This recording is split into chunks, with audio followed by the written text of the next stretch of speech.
અમેરિકાના સપના જોનારા અને ત્યાં વસેલા ગુજરાતીઓ માટે એક એવી ખળભળાટ મચાવી દે તેવી સત્ય ઘટના સામે આવી છે, જે સાંભળીને તમામ ગુજરાતીઓના હોશ ઉડી જશે. શું કોઈ વ્યક્તિ ત્યાં રહેવા માટે પોતાની જ લૂંટ કરાવી શકે? હા, શિકાગોના ગેસ સ્ટેશનો પર અત્યારે એક મહા મોટું કૌભાંડ ચાલી રહ્યું છે, જેમાં હજારો ડોલર આપીને નકલી લૂંટના નાટકો ભજાવવામાં આવે છે. પણ સાવધાન, કારણ કે કાયદાની એક નાનકડી ભૂલ હવે આ લોકોને સીધા જેલના સળિયા પાછળ ધકેલી રહી છે અને અમેરિકામાં રહેવાનું સપનું કાયમ માટે રોળાઈ શકે છે. આ આખી જાળ કેવી રીતે કામ કરે છે અને કેવી રીતે એક સ્વામી નામના વ્યક્તિનો દાવ ઊંધો પડ્યો તે જાણવા માટે આ વિડીયોને અંત સુધી જોતા રહો. અમેરિકાના શિકાગો વિસ્તારમાં અત્યારે ગેરકાયદેસર રીતે રહેતા અને ખાસ કરીને આપણા ગુજરાતીઓમાં એક નવો જ ટ્રેન્ડ જોવા મળી રહ્યો છે, જે ખરેખર ખૂબ જોખમી છે. અહીં એવા ઘણા લોકો છે જેઓ અનલીગલી અમેરિકા પહોંચ્યા અને હવે ત્યાં રહેવા માટે અસાયલમ એટલે કે આશ્રય મેળવવાના કેસ કરી રહ્યા છે.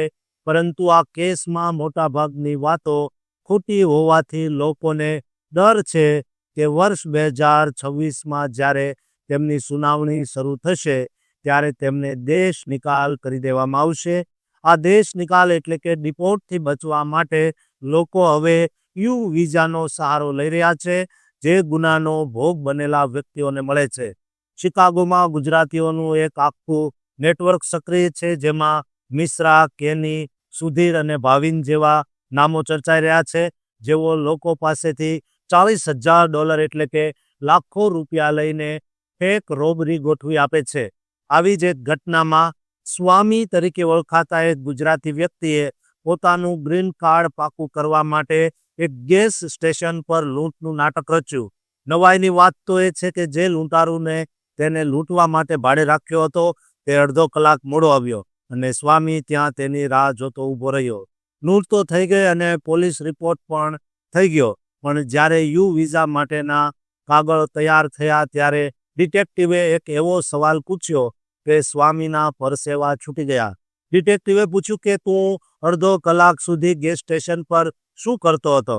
આ એક જ સવાલથી સ્વામી એટલો ગભરાઈ ગયો કે તેણે પકડાઈ જવાની બીકે વિઝાની અરજી કરવાનું માંડી વાળ્યું.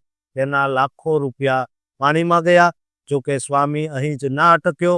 તેણે ફરીથી ડિસેમ્બર 2025માં એક સ્ટોરના ક્લોઝિંગ સમયે બીજી નકલી લૂંટનું આયોજન કર્યું અને આ વખતે ખર્ચ ઓછો કરવા માટે બીજા એક શિકારને પણ સાથે રાખ્યો, જેથી $40,000નો ખર્ચ અડધો થઈ જાય. શિકાગોમાં આવા કિસ્સાઓ હવે સામાન્ય બન્યા છે, કારણ કે લોકોને લાગે છે કે યુ વિઝા મળી જશે તો 3 વર્ષમાં વર્ક પરમિટ અને પછી સીધું ગ્રીન કાર્ડ. પરંતુ અમેરિકન એજન્સીઓ હવે સતર્ક થઈ ગઈ છે અને જસ્ટિસ ડિપાર્ટમેન્ટ દ્વારા સતત તપાસ કરવામાં આવી રહી છે. છેલ્લા કેટલાક સમયમાં પાર્થ નાઈ અને કેવોનિયંગ જેવા અનેક લોકોની આવી છેતરપિંડીની કેસમાં ધરપકડ થઈ ગઈ છે. ઘણા કિસ્સાઓ તો લોકોને 20-20 મહિનાની જેલની સજા પણ થઈ છે. જો તમે પણ ગ્રીન કાર્ડ મેળવવા માટે આવા ટૂંકા રસ્તા અપનાવવાનું વિચારતા હો તો ચેતી જજો, કારણ કે જો એકવાર આ નકલી લૂંટ પકડાઈ ગઈ તો અમેરિકામાં કાયમી પ્રવેશ બંધી લાગી શકે છે અને ગ્રીન કાર્ડ મળ્યા પછી પણ તમને ડિપોર્ટ કરવામાં આવી શકે છે. શું તમને લાગે છે આ રીતે અમેરિકામાં રહેવું યોગ્ય છે? તમારા વિચારો અમને કોમેન્ટમાં ચોક્કસ જણાવજો, કારણ કે આપણા ગુજરાતી ભાઈ બહેનો હાલ આવા ટૂંકા રસ્તા અપનાવીને અમેરિકાના નાગરિક બનવાના પ્રયત્નો ખૂબ કરી રહ્યા છે. તેમને આપણે સાવધ કરવા એ એક ગુજરાતી તરીકેની આપણી ફરજ છે. તો આ વિડીયોને ખૂબ શેર કરજો.